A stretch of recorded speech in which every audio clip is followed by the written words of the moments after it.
हूं श्वेता झा और आप देख रहे हैं आज तक ऑपरेशन अस्पताल। इस सीरीज के तहत हमारे संवाददाता शहर शहर का जायजा ले रहे हैं। दिल्ली से लेकर यूपी, मध्य प्रदेश, बिहार, झारखंड पहुंचे हमारे सहयोगी। देखिए बिहार के कुछ सरकारी अस्पतालों का हाल जो डरा देगा, आपको परेशान कर देगा।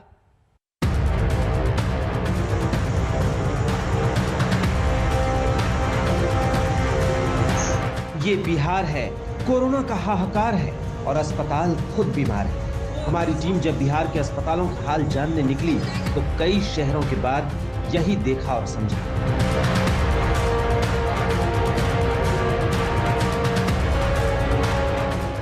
पटना से रोहित सिंह और दिल्ली से गए आशुतोष मिश्रा की शहर शहर की रिपोर्ट देखिए और समझिए कि बिहार में स्वास्थ्य सेवाएं पहले ही दम तोड़ चुकी हैं। एक भाई अभी डेथ कर गए आपके? हाँ, और एक भाई अभी भर्ती हैं।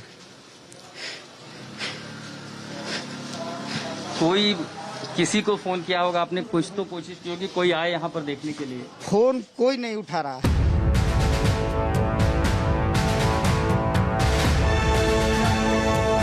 बिहार के अस्पतालों का हाल जानने निकली आज तक की टीम आरा पहुंची तो वहां का हाल बेहाल था।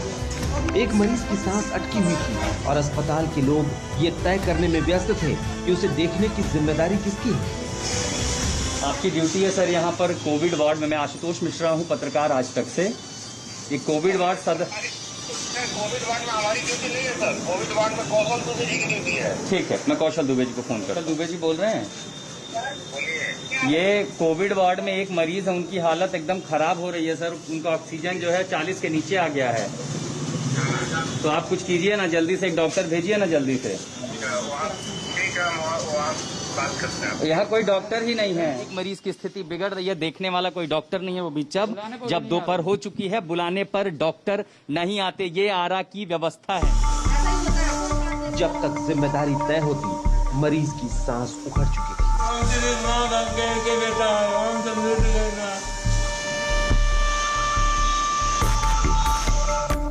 एक तरफ आशुतोष शहर शहर अस्पतालों का हाल ले रहे थे, दूसरी तरफ आज तक संवाददाता रोहित सिंह का भी मिशन अस्पताल जारी था।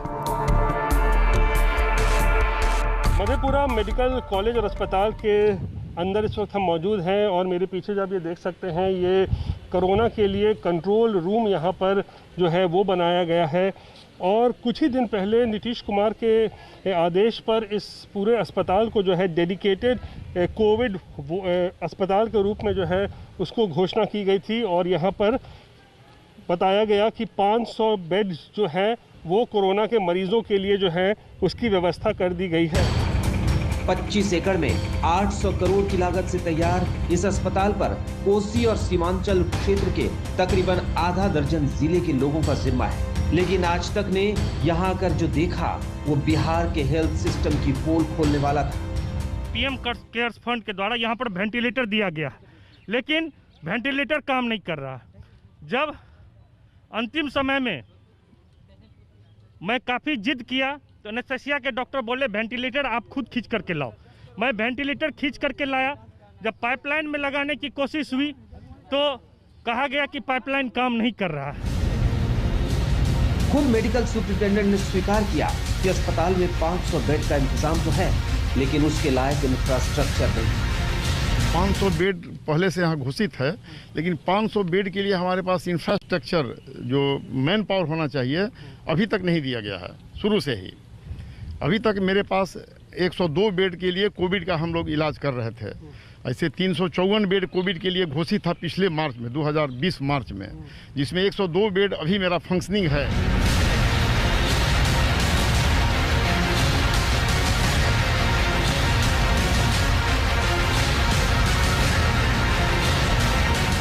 रोहित सिंह की ग्राउंड रिपोर्ट का अगला शहर था सहरसा जिले का सिमरी बख्तियारपुर। मौजूद हूँ सहरसा ज़िले के सिमरी बख्तियारपुर प्रखंड में, जहाँ पर आप देख सकते हैं ये एक डेडिकेटेड कोविड अस्पताल है। पिछले साल ही यहाँ पर आप देख सकते हैं ये सब डिवीज़न हॉस्पिटल है, जिसे डेडिकेटेड कोविड हेल्थ सेंटर के तौर पर यानी अस्पताल के तौर पर यहाँ पर इसको तैयार किया गया था। लेकिन ये जो दूसरी लहर आई है कोरोना की, उसके बावजूद भी बंद पड़ा हुआ था।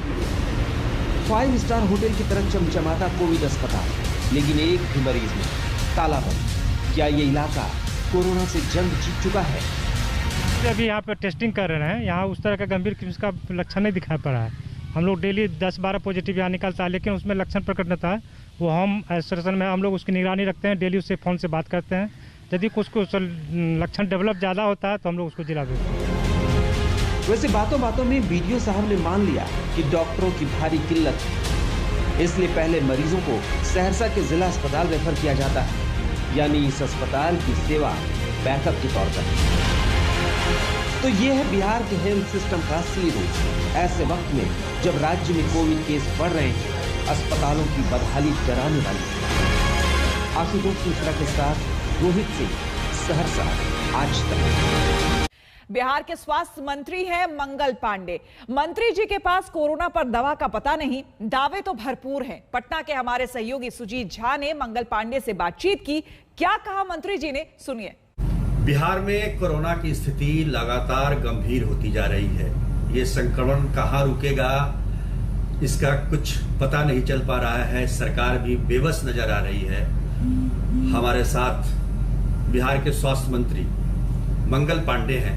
उन्हीं से जानने की कोशिश करते हैं कि सरकार आखिर कर क्या रही है, क्या उपाय किए हैं इस संक्रमण को फैलने से रोकने के लिए, जनता के इलाज के लिए क्या व्यवस्थाएं हैं, क्या वो व्यवस्थाएं पर्याप्त हैं, इसके बारे में जानने की कोशिश करते हैं। मंत्री नहीं, अभी बिहार की स्थिति जो है उसमें प्रतिदिन 14,000 15,000 नए मरीज आ रहे हैं और अभी तक राज्य में लगभग 1,13,000 एक्टिव केसेस, और ये रफ्तार पिछले 20 दिनों में काफी बढ़ा है।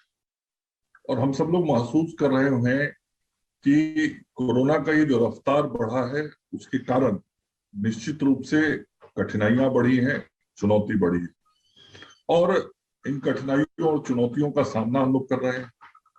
आगे कितना बढ़ के जाएगा, कब से घटेगा, इसके बारे में कुछ भी अंदाज करना संभव नहीं है। न ही किसी चिकित्सा क्षेत्र के वैज्ञानिकों के द्वारा ऐसी कोई टिप्पणी अभी तक आई है कि देश के अंदर जो ये सेकेंड फेज कोरोना का आया है वो कब तक खत्म होगा। लेकिन राष्ट्रीय स्तर पे यदि हम बिहार को देखें तो बिहार की स्थिति देश के 13-14 राज्यों से बेहतर। जितनी भी संख्या बिहार की हो रही है, यह हम सब लोगों के लिए निश्चित रूप से चिंता का विषय है, क्योंकि बिहार का पॉपुलेशन डेंसिटी भी बहुत ज्यादा है। 1100 से ऊपर बिहार का जनसंख्या घनत्व तो प्रति स्क्वायर किलोमीटर, जो देश में सर्वाधिक है। आबादी भी 12 करोड़ से अधिक है। तो इतनी बड़ी आबादी और इतना सघन जनसंख्या निश्चित रूप से हमें चिंतित करता है कि इस कोरोना के संक्रमण को, इसके चेन को हम जल्दी से जल्दी तोड़े, और उसके लिए जो भी आवश्यक कार्य करने हैं वो भी किए जा रहे हैं, और साथ ही जो इलाज और उपचार के कार्य करने हैं वो भी किए जा रहे हैं। ये तो सबको पता है कि बिहार में जनसंख्या बहुत ज्यादा है, जनसंख्या का घनत्व बहुत ज्यादा है, फिर भी सरकार ने तैयारी नहीं की, पूर्वानुमान नहीं लगाया कि दूसरा कहर भी आ सकता है कोरोना का। यही वजह है कि आज मरीज दर दर भटक रहे हैं। नहीं, यदि ऐसी बात होती तो केवल बिहार में कठिनाई दिखाई पड़ता या बिहार में परेशानी दिखाई पड़ती। मैंने आपको कहा कि देश के 14 राज्यों में बिहार से ज्यादा परेशानी और बिहार से ज्यादा पॉजिटिविटी रेट है। तो ऐसा नहीं है कि हम लोगों ने आकलन करने में कोई गलती की। जो समग्र रूप से देश में सोचा जा रहा था, दुनिया में सोचा जा रहा था, उसी अनुरूप हम भी सोच रहे थे और उसी अनुरूप हमने व्यवस्था किया। हम लोगों ने तो यहाँ तक भी आकलन नहीं लगा पाए हैं कि बिहार को कितने ऑक्सीजन की जरूरत है।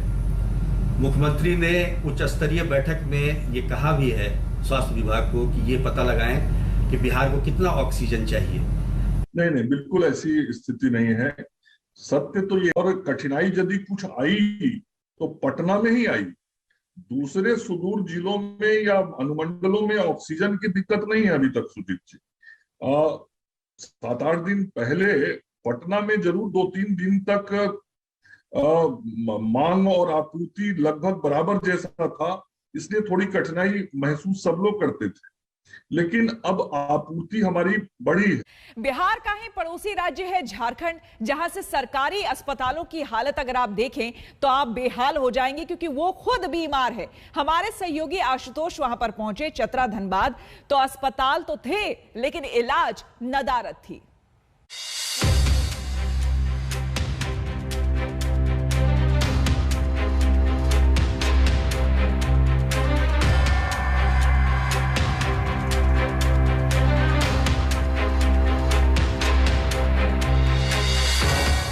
ऑपरेशन अस्पताल में अब झारखंड के शहरों की तरफ चले हमारे संवाददाता आशुतोष मिश्रा। चतरा, रांची, धनबाद, कई शहर, लेकिन ये तस्वीरें देखिए उस शहर की जो कोयले के धंधे से मालामाल है। ये शहर धनबाद है।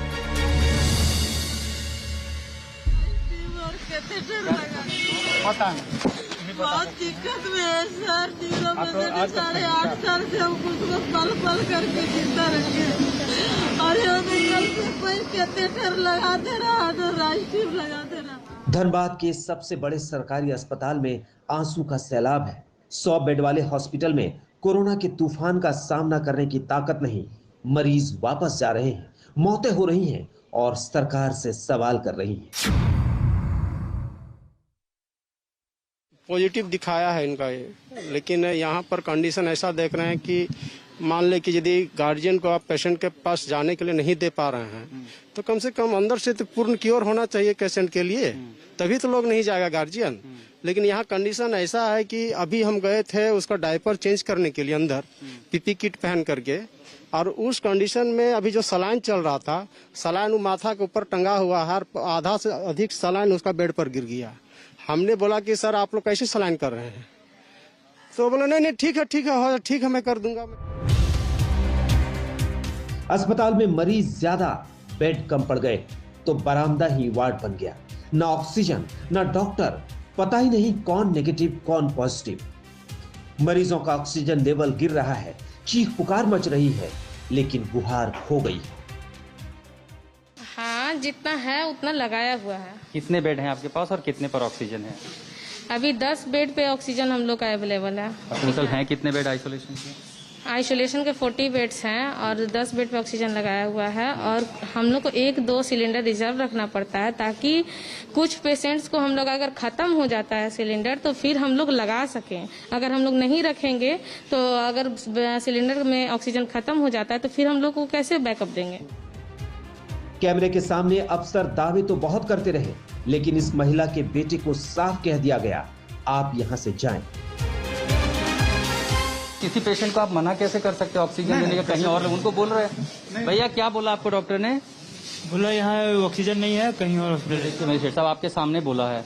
मरीजों, उनके परिवारजनों के प्रति बेरुखी, अस्पतालों की अव्यवस्था अब कोई नई कहानी नहीं है, चाहे वो झारखंड, उत्तर प्रदेश और बिहार हो। लेकिन उस झारखंड में जहां से पूरे देश को ऑक्सीजन की सप्लाई होती है, जहां से ऑक्सीजन एक्सप्रेस चलाए जा रहे हैं, वहां के सरकारी अस्पतालों में अगर लोगों को ऑक्सीजन और ऑक्सीजन बेड का इंतजार करना पड़े तो ये सिस्टम पर सबसे बड़ा तमाचा है।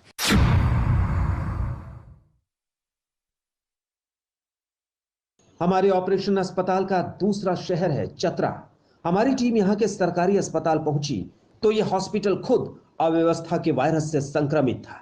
हमें यहां एक बुजुर्ग मिले जिनकी सांसें उखड़ रही थी। ऑक्सीजन भी था लेकिन मास्क नहीं। यहाँ लोग मास्क नहीं देंगे, नया मास्क खरीद के लाने गए। तब तक तो जान बच जाएगी, जो उनके पास नया लगा लीजिए। अस्पताल में हमेशा स्टॉक में नया होता है। नया क्या? वो कह रहे नया नहीं है, वो कह रही है नया नहीं है अस्पताल में। अब सबके नया कहाँ से देंगे, आप ही बोलिए। लेकिन अब जो आप देखेंगे वो सरकारी स्वास्थ्य सिस्टम से रहा सहा यकीन भी उठा देगी। यह है चतरा के अस्पताल का जनरल वार्ड। यहां डॉक्टर नहीं है तो ऑक्सीजन लगाने का फर्ज एक ड्राइवर निभाता मिला। भाई अगर हम ये हमारा भाई हैं, ये मेरे बड़े भाई हैं। आप क्या करते हो? हम यहाँ ड्राइवर हैं। आप ऑक्सीजन लगा रहे हो सबको? क्या फर्क पड़ता है, हम अपने भाई को लगा रहे हैं, अपने फैमिली को लगा रहे हैं। आपको आता है लगाने? हाँ, क्यों नहीं। 13 साल से मैं इस अस्पताल में काम कर रहा हूँ। डॉक्टर नर्स वो सब नहीं करते? करते हैं, सब लोग करते हैं। आप भी कर देते हो? हाँ। खैर, इस संक्रमण काल ने साफ कर दिया कि सरकारों ने मरीजों को भगवान भरोसे छोड़ दिया है। ड्राइवर जो है ऑक्सीजन लगाएगा, मरीज के तीमारदारों को, बच्चों को कोविड वार्ड में ऐसे ही घूमने जाने दिया जाएगा। ज़रूरत की दवाइयाँ अस्पताल में अगर मुहैया नहीं हैं तो आखिर जब परिस्थिति और ख़राब हो रही है तो इससे निपटा कैसे जाएगा? ऐसा ना हो कि जब तक हालत बेहतर हो तब तक बेहाली बढ़ जाए। झारखंड के चतरा से संजय कुमार के साथ में आशुतोष मिश्रा, आज तक। हमारे लिए वक्त हो गया है एक छोटे से ब्रेक का। बने रहे हमारे साथ, देखते रहिए आज तक।